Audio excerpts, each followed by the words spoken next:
Welcome back to this special edition of Hannity. Before we go, I want to tell you about my new book, Doesn't Hurt to Ask, Using the Power of Questions to Communicate, Connect, and Persuade. It's not about what I believe, it's about helping you prove what you believe. It's out next week, and it will help you make your case and move others closer to your way of thinking. Thank you for joining us tonight. Sean will be back on Monday. The Ingraham Angle is up next. Have a great weekend.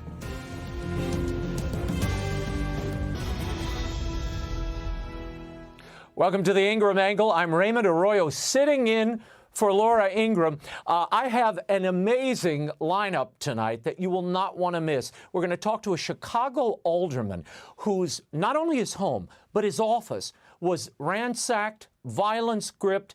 He is going to come here and talk about what is happening on the ground. You have a mayor and local prosecutors who are failing to act.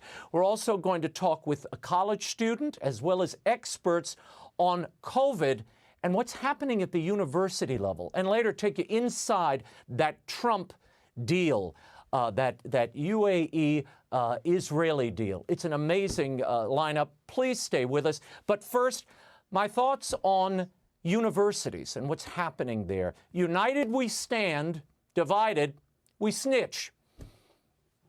In addition to the lockdowns and the mask mandate, presidential nominee Joe Biden has one big COVID plan. Individual states like New York and California are already hiring and training thousands of tracers. But we need to do more, including hiring at least 100,000 federally funded workers to perform contact tracing and other public health tasks. And they should begin to be trained now. And they are being trained by the thousands to track your whereabouts and who you've been in contact with using apps and person-to-person interviews. Tracers are essentially health snoops. They're recording all your interactions. Now, this is a tracer trainer in Houston. There's been plenty of people who have broke down and cried because they thought they were going to lose their jobs. And they don't want to give any kind of information that we don't already have in our hands. Now, liberal governors and mayors have mostly waved off privacy concerns. They've not only embraced the tracing regimen, but they've taken enforcement of their health orders a step further. Hogan in Maryland and Bashar of Kentucky set up hotlines to rat out neighbors. Those who are not in compliance with our state orders, this is a call that can allow government to know, to make sure that we know what you know. L.A. Mayor Garcetti was even more explicit. You know the old expression about snitches? Well, in this case, snitches get rewards. We want to thank you for turning folks in and making sure we are all safe. Turning folks in. That snitch mindset has now hit universities across America. To return to campus, many college students are being required to sign contracts with their schools promising to abide by new COVID requirements. Mask wearing, social distancing, eating alone in some cases, routine testing, no overnight dorm parties, nothing. Violators face suspension or expulsion. But how do they enforce the COVID contracts on campus? Enter the wellness ambassadors. TU Public Health Ambassadors are volunteer students, faculty, and staff who will model and monitor physical distancing practices. The university is encouraging all of our students to abide by the COVID guidelines. And sometimes we may have to enforce some of these guidelines if people do not abide by them. We also have our wellness support ambassadors who will check for compliance at the entrances of all of our buildings and our classrooms. The wellness support ambassador will check your papers at the library and before every class.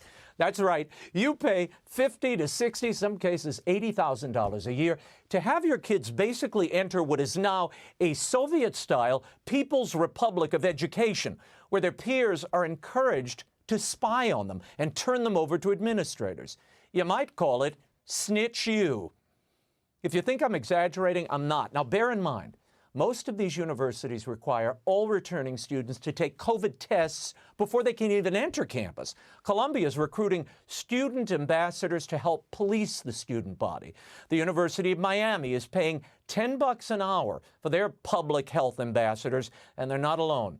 A slew of colleges are training health minders and loosing them on the student bodies. At my alma mater, NYU, students are instructed to confront anyone not wearing a mask or social distancing and, quote, if the person persists in not complying or responds confrontationally, you should not pursue the matter face-to-face. Instead, report fellow student noncompliance.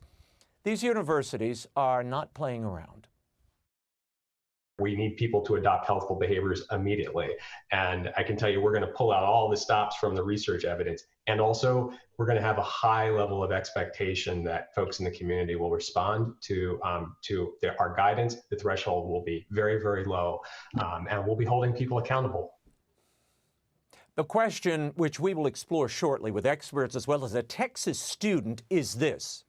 What effect do these university COVID student spy rings have on community cohesiveness? Does it undermine the academic and personal freedom young people need for growth intellectually and socially? And are our institutions of higher education, no matter what they're calling these kids, health ambassadors, forcing all students to major in practical snitching?